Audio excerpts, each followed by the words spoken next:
watching notes for, watching notes on Elvis 2022 film, 17 January 2025 viewing. I'm going to show you my setup I watched it in because it was a little bit different. And including, for this movie, to preserve what it was like for me viewing, for you, the viewer, I am going to keep the lights. This is the lighting that I used for watching the movie. I closed my blinds and turned off part of the lights so that I could actually see the screen, so it was a little bit like a home theater. And so I'm Tanis Leonhardi, she, her, hers of Seattle, and I'm going to talk through my watching notes for my Friday, 17 January 2025 viewing of the 2022 film Elvis, which is a biographical film about Elvis Presley, showing my setup and describing how I watched it for this viewing. So this is my setup. I have unplugged the computer, but here's the computer. I actually did leave this like this on this stand for the entirety of the movie. And then I pushed the chair to the side. I've unplugged the computer screen. I put the keyboard here, and that's kind of it. I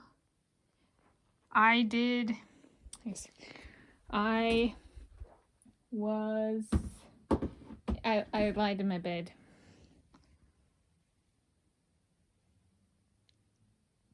Yeah. And watched it. So there you go. Now you know how I watched it. I have not ever owned a wireless keyboard of my own, so there we go. The drawer in my desk I use for my computer storage. Not a keyboard.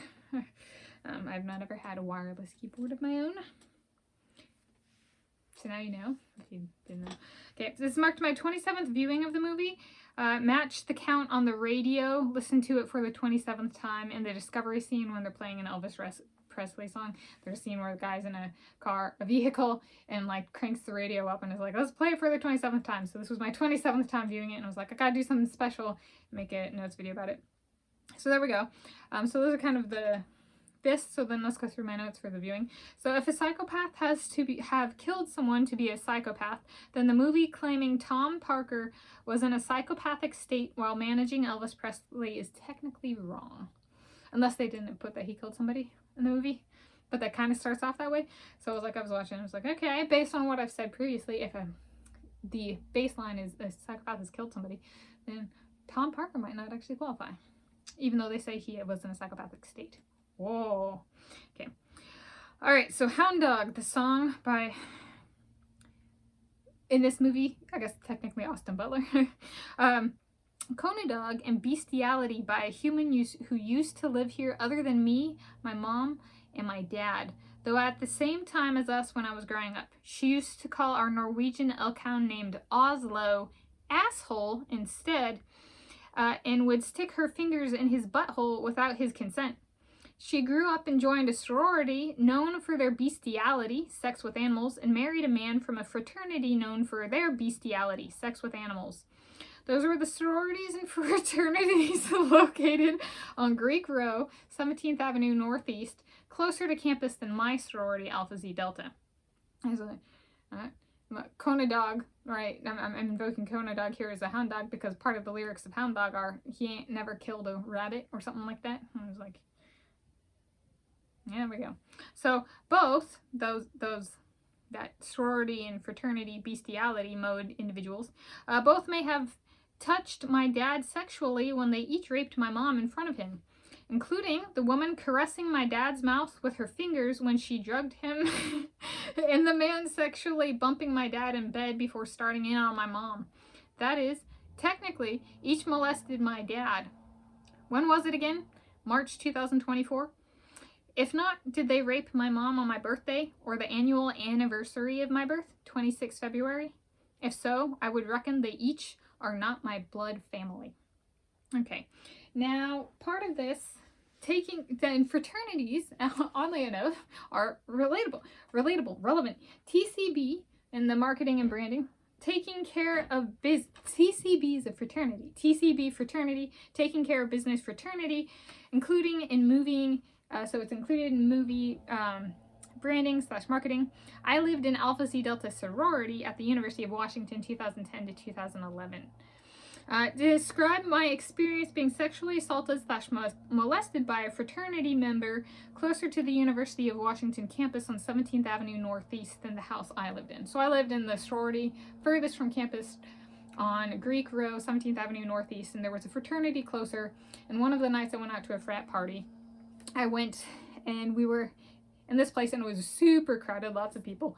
And I was with a group of women, and this guy comes over and he presses himself against me, so his groin into my butt, and he takes his hand and he like puts it, I had a dress on, and he like starts with his left hand and left arm trying, like pushing on my leg and pushing downwards, and I'm like, those are my runners. I'm like, that did it. I'm like, don't touch my runner's legs. I didn't say that out loud, but I take my left arm and hand and like kind of strongly push it off, but he keeps going to try and go down past the hem of my dress and then up. And then I didn't give on that, so then he took his right hand and right arm and pushed my head down, so like my butt was in the air, and his groin was up against my butt and my head was towards the ground. And I keep pushing, trying to push him off, and one of the sorority sisters I was out with, one of my sisters, my Alpha Psi Delta sisters, rescued me, saved me, and we left this fraternity, and when we were leaving we actually did hold hands, because if we had not held hands we would have lost each other because it was so crowded. So for those of you who say that Alpha Psi Delta sisters holding hands is ridiculous, it saved me from that sexual assault escalating, being molested escalating. Okay. So that happened back in 2010 for me. And so my Alpha Psi Delta sisters saved me. No other sorority girls, sisters on campus. Those aren't my sorority sisters. My sorority sisters are only Alpha Psi Delta sisters, my sisters. Right. It wasn't any blood sisters I may or may not have that saved me. It was my Alpha Psi Delta sisters. Right. Some people say Russell Wilson was the first guy I had sex with standing up. If that is true, then I would classify that as good karma. Okay. And then, so since I lived on Greek Row and I was at the end, when I walked to the gym to work out, I had to walk down Greek Row, and there, you know, it's fraternity and sorority house after fraternity and sorority house. So I'm walking down, right, and I'm walking past all of these sororities and fraternities, and so, you know, there's like this guy attacked me. Am I going to be attacked walking past? And like, you know, so like my sorority sisters, kind of tease me, what, Leon, you don't want to be molested on the lion? Because at least one of the fraternities had a statue lion, so they were like, Leon raped on a lion, right? Kind of thing. Leon on a Leon, you don't want to be peed on Leon, pee on Leon on the lion. So, you know, that kind of stuff. And like I took it in stride and kept going. But there was like one day I was walking past this fraternity, and they had all of the frat guys sitting in front, out on the front steps of the fraternity, and I was walking past in my Sophie shorts that only go down like a third of my leg, and I'm just like, do not even acknowledge their existence as I walk past, because I'm like, I've been assaulted right on this row in one of these houses. I'm like, no, bad situation.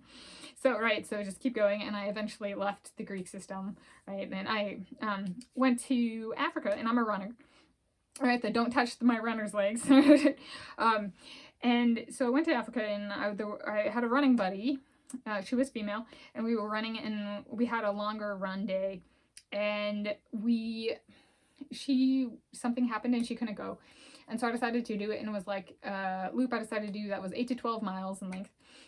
And I'm running, and I'm reaching like kind of this turn, and then I start going back after this turn, and I go on this turn, and I like turn, and it's like a little hill, but it's a hill, and I'm turning, and there's about 80 African men, not unlike native African men, construction workers, best I could tell, sitting on the sidewalk and kind of facing me. And I remember, right, this fraternity situation that I walked past, right, and I'm going, I have a chance to get it right. So I decided, All right, don't slow my pace, right? Respect them. I see them. I'm not afraid of them. I trust them, right? Show that I trust them and keep my same pace. And since they're on the sidewalk and this is their land, not my land, Africa. I was living in South Africa, attending Nelson Mandela Metropolitan University. I decided to, instead of running on the sidewalk, I ran on the road to respect. This is their land, not mine. And I kept my same pace and I kept looking forward, and not a single one of them went after me. Whereas I got attacked by a white man in a University of Washington fraternity. So go Africa, for real. I tried my best to get that right, and I think I did. I communicated trust through my actions. But yeah, so I was watching this and I was like, maybe it was the viewing, the watching, right? It's watching notes. It evokes something different watching it this way. Protecting my space in the place I live. Those are my watching notes for 2022 film Elvis. I'm Tanis Coralee Leonhardi, she, her, hers of Seattle, at least currently. Those are my notes, my watching notes for this, on 2022 film Elvis or on Elvis 2022 film 17 January 2025 viewing.